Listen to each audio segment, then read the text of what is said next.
آج 2023 31 دسمبر کی رات ہے اور کل انشاءاللہ 2024 شروع ہو جائے گا۔ ہیپی نیو ایئر کے نام سے پوری دنیا میں ایک شور مچا ہوا ہے اور ہماری زیادہ تر نوجوان نسلیں اس گمراہی میں ملوث پائی جاتی ہیں۔ اگر غور و فکر کیا جائے تو پتہ چلتا ہے کہ ہماری زندگیوں میں سے ایک سال کم ہو گیا ہے اور دین اسلام میں خوشی منانے سے روکا نہیں گیا۔ اسلام دین فطرت ہے اور خوشی منانے کا حکم دیتا ہے، خوشی منانے کو جائز قرار دیتا ہے۔ اس میں خوشی منانے پر منع نہیں کیا جاتا، لیکن اسلام کی حدود میں رہتے ہوئے اگر خوشی منائی جائے تو اس کو اسلام جائز قرار دیتا ہے، اور اگر اسلام کی شریعت کی حدوں کو توڑ کر خوشیاں منائی جائیں تو ان خوشیوں کو جن میں اللہ اور اس کے رسول صلی اللہ علیہ وسلم کے احکامات کی دھجیاں اڑائی جاتی ہیں، شریعت کے خلاف کام کیے جاتے ہیں، لبرلزم کے نام پر ہمارے نوجوان، ہمارے بچے پوری دنیا میں مسلمان جو غیر لوگوں کو دیکھتے ہوئے ان کے پیچھے چل پڑتے ہیں، اور شراب و کباب کی محفلیں ہوتی ہیں اور نوجوان بچے آپس میں خلط ملط ہوتے ہیں، اکٹھے راتیں گزارتے ہیں اور شریعت کے منافی کام کرتے ہیں، اللہ کو بھی ناراض کرتے ہیں اور اللہ کے رسول صلی اللہ علیہ وسلم کی ناراضگی کا باعث بھی بنتے ہیں۔ اگر کسی کے ہاں اللہ کریم عرصہ دراز کے بعد اس کو اولاد عطا کر دے تو نعمت کے ملنے پر خوشی منانا بالکل جائز ہے۔ اگر کسی کو بڑا عہدہ نصیب ہو جائے تو اس عہدے پر اللہ کا شکر بجا لانا، اس کی اسلام اجازت دیتا ہے۔ اگر آپ کسی چیز کی تمنا اللہ سے کرتے ہیں اور وہ تمنا، وہ آپ کی چاہت پوری ہو جاتی ہے تو اس پر آپ شکرانے نعمت کے طور پر خوشی مناتے ہیں، تو اسلام اس کو بدرجہ اتم اس کو قبول کرتا ہے، منانے کی اجازت دیتا ہے۔ اور اگر کسی کو دنیا کی کوئی بھی نعمت جس کا وہ طلبگار ہوتا ہے، اللہ تعالیٰ وہ نعمت اس کو عطا کرتا ہے تو اس پر وہ خوشی منا سکتا ہے، لیکن ہیپی نیو ایئر کے نام پر شریعت کے خلاف چلنا اور شریعت کی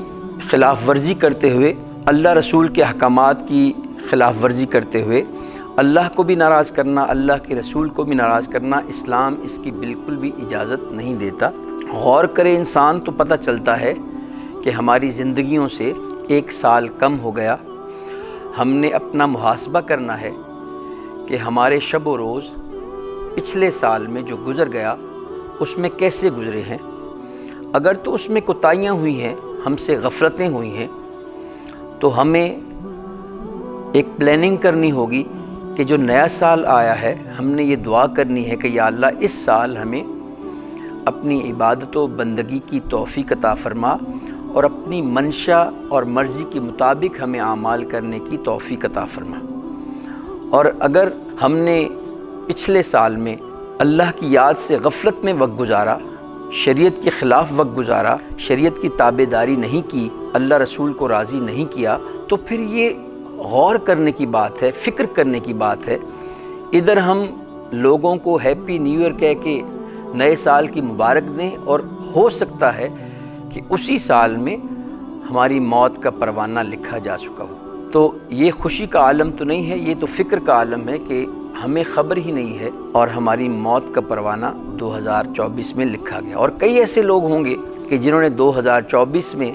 دنیا سے اٹھ جانا ہے، دنیا سے چلے جانا ہے۔ تو میرے دوستو، یہ مقام فکر ہے، اس میں ہم نے فکر کرنا ہے کہ ہو سکتا ہے ہم میں سے بے شمار لوگوں کے نام موت کے کھاتے میں لکھے جا چکے ہوں، اور نبی کریم صلی اللہ علیہ وسلم مبارک نے ارشاد فرمایا ہے کہ خواہشات کو کم کرنے والی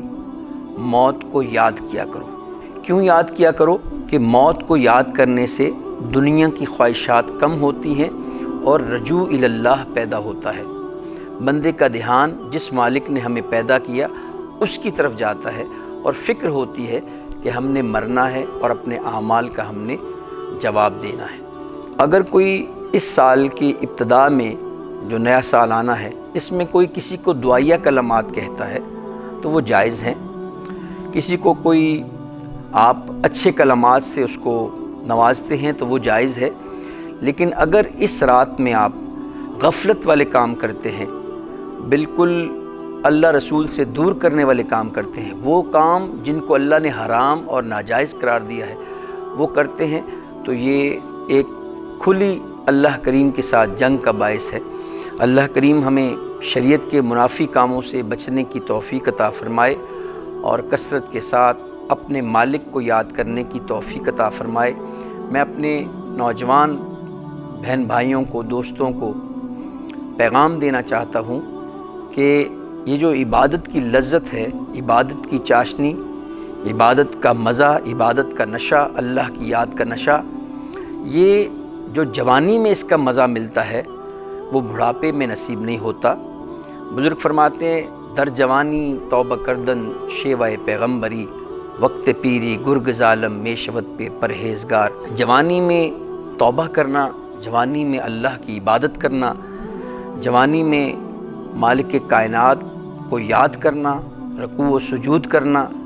کثرت سے سجدے کرنا، تلاوت قرآن کرنا، اس کی جو لذت ہے وہ بڑھاپے میں نصیب نہیں ہوتی، کیونکہ بڑھاپے میں تو جو بھیڑیا، ظالم بھیڑیا ہے، اس کی بھی کمر جھک جاتی ہے اور وہ بھی پرہیزگار بن جاتا ہے۔ تو اس لیے جو عبادت کی لذت جوانی میں آتی ہے میرے دوستو، وہ لذت بڑھاپے میں نصیب نہیں ہوتی۔ اس لیے میرا پیغام ہے نوجوان نسلوں کو کہ اس اپنی جوانی کو برے کاموں میں نہ گزاریں، بلکہ اللہ کی یاد میں، اللہ کی بندگی میں گزاریں۔ موت نہ حسن دیکھتی ہے، موت نہ جوانی دیکھتی ہے، موت نہ بچپنا دیکھتی ہے، موت نہ یہ دیکھتی ہے کہ کتنا پیار ہے۔ موت جب آتی ہے تو حکم ربی پورا ہو کے رہتا ہے، فرشتے اپنی ڈیوٹی دے کے روح قبض کر کے تڑپتا لوگوں کو، روتا لوگوں کو چھوڑ کے چلے جاتے ہیں، اپنا کام پورا کر جاتے ہیں۔ اس لیے ہم سب کو چاہیے کہ ہم وہ عمل نہ کریں جو اللہ اور اس کے رسول صلی اللہ علیہ وسلم مبارک کی ناراضگی کا باعث ہوں۔ ہمیں چاہیے ہم وہ کام کریں جس میں ہمارا رب بھی راضی ہو، پیارے محبوب صلی اللہ علیہ وسلم بھی ہم سے راضی ہوں۔ اللہ ہم سب کو عمل کرنے کی توفیق عطا فرمائے۔